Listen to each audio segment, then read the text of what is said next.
বিশিষ্ট কমিটি আপনারা কাকে নেবেন ওইভাবে লোক না দেখেন। ইসলামী শ্রমিক আন্দোলনের সভাপতি আছে, সেক্রেটারি আছে। 12টা থানা যদি ইসলামী শ্রমিক আন্দোলনের কমিটি গঠন হয়ে থাকে তাহলে প্রত্যেক থানার মধ্যে একজন করে হকাজ সম্পাদক আছে, হকাজ বিষয় সম্পাদক। 12 থানা 10 থানা যদি আপনারা কমিটি গঠন হয়ে থাকে তাহলে 10 থানা থেকে 10 জন পাবেন হকাজ বিষয় সম্পাদক। ওই সম্পাদকদেরকে আপনারা আহ্বান করবেন, ফিল আপ করবেন। ফিল আপ করলে 17 জন বিশিষ্ট কমিটি গঠন হবে। এই সমস্ত 17 জন বিশিষ্ট কমিটি গঠন হওয়ার পরে ওরা বই দিবেন। একটার মধ্যে কয়টা বই থাকবে ভাই? কয়টা নিশ্চয় আছে না? এই 100 জনের মধ্যে আপনি রাঙ্গামাটি থানার মধ্যে থাকেন, 20 জন হকার আপনাকে ভালোবাসে না?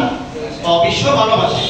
যদি ওই রিলেশন আপনার মধ্যে থাকে, যদি তাদেরকে বুঝে সদস্য করাতে পারেন, এই সদস্য করানোর পরে কাজটা কি হবে?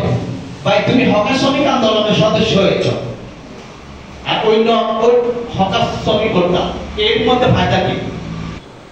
তাহলে আমাদের 300 ভাগের মধ্যে যারা আমরা মুজাহিদ কমিটি বা মাহফিলে যারা আমাদের কত ভাগ পেয়ে 300 ভাগ। 300 ভাগের মধ্যে একটা আছে মাসে কয়জন দাওয়াত দেওয়া? 4 জন। মাসে কয়জন? মাসে যদি 4 জন দাওয়াত দেন তাহলে 20 জন দাওয়াত দিতে কতদিন লাগবে? কয় মাস? 4-5। আপনার দ্বারা 2-3 সম্ভব হবে না, কারণ আমার সাথে 1000 হকারের সাথে পরিচয় আছে।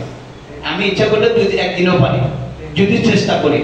আর আপনি যেহেতু একটা এলাকা থাকেন নদী মাতৃক পাহাড়ি এলাকা, এক জায়গাতে দূরত্ব অনেক দূরত্ব বেশি, তাহলে আপনার জন্য 2 মাস 3 মাস ধরে নিন না। আমাদের 3 ওষুধের মধ্যে যেটা 4 জন দাওয়াত দেওয়া 5 মাস লাগবে। এখন 5 মাসে কি আমাদের এই বইটা পূরণ করা সম্ভব হবে?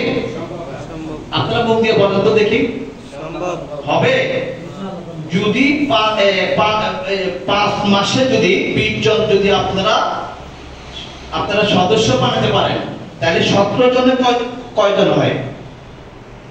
17 জনে যদি আমরা কাজ করি, একজনে 20 জন করে সদস্য বানাই, তাহলে 17 জনে 20 জন করে যদি বানাই, একজনে 20 জন 17 জন কত আসে?